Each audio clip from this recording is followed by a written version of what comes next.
ఈ రోజే మీరు చూసుంటారు, మేము కేబినెట్లో ఫైనలైజ్ చేశాం.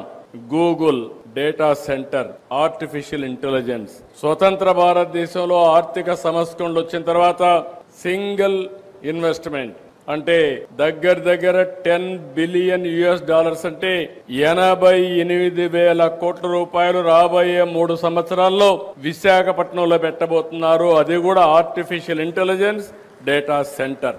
ఇది ఒక గేమ్ చేంజర్ గా తయారవుతుంది.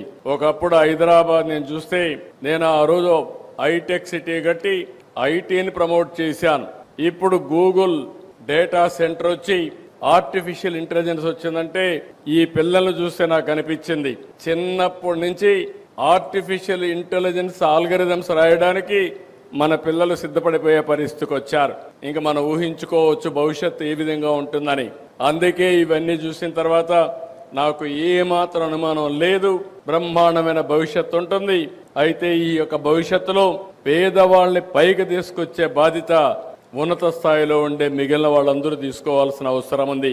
అలాంటి కార్యక్రమంలో సెస్దర్ లీడ్ తీసుకుని వాళ్ళ ఫౌండేషన్ ద్వారా ఈ 3 ప్రాజెక్టులు best projects. One is very clear, ethanol plant, రైతులకు విపరీతమైన ఆదాయాన్ని స్టెబిలైజ్ చేయడం. ఇంకో పక్కన పర్యావరణాన్ని బ్యాలెన్స్ చేయడానికి, పరిరక్షించడానికి ఉపయోగించడం. నేను ఎన్నోసార్లు చూశాను కానీ ఏదైతే బుల్ అనే దానికి ఇంకా పరిష్కారం లేదు, ఇవి ఉండవు అనుకున్నాను. కానీ ఈరోజు కొత్త ఆలోచనకు నాంది పలికారు. The power of bull. తప్పకుండా మళ్ళీ దీని అవసరం ఉందని ఇన్నోవేటివ్ మోడల్లో తీసుకొచ్చాడు. ఒక ఎనర్జీ తయారు చేయడం, ఇంకో పక్క ఆ ఎకో సిస్టాన్ని కాపాడడం, ఇంకో పక్క అడాప్టబిలిటీ తేవడం. ఎవరైనా అడాప్ట్ చేసుకోవాలంటే, ఎలాంటి ప్రోత్సహించాలంటే గ్లోబల్ గా ఎవరెక్కడున్నా ఇవి అడాప్ట్ చేసుకునే విధంగా, ప్రోత్సహించే విధంగా దానికి కూడా ఒక పోర్టల్ తీసుకొచ్చి ముందుకు తీసుకుపోతున్నాడు.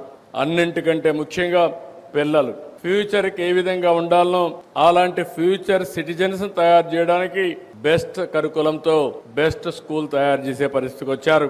ఈ 3 చూసిన తర్వాత 3 కూడా 3 ఇన్నోవేటివ్ ప్రాజెక్ట్స్ ఇవి. ఈ 3 ప్రారంభించిన సెస్దర్ని, ఆయన ఫౌండేషన్ ని మరొక్కసారి మనస్ఫూర్తిగా అభినందిస్తూ, ఈ కార్యక్రమానికి వచ్చిన మిమ్మల్ని అందరినీ మనస్ఫూర్తిగా అభినందిస్తూ, అందరికీ నమస్కారాలు.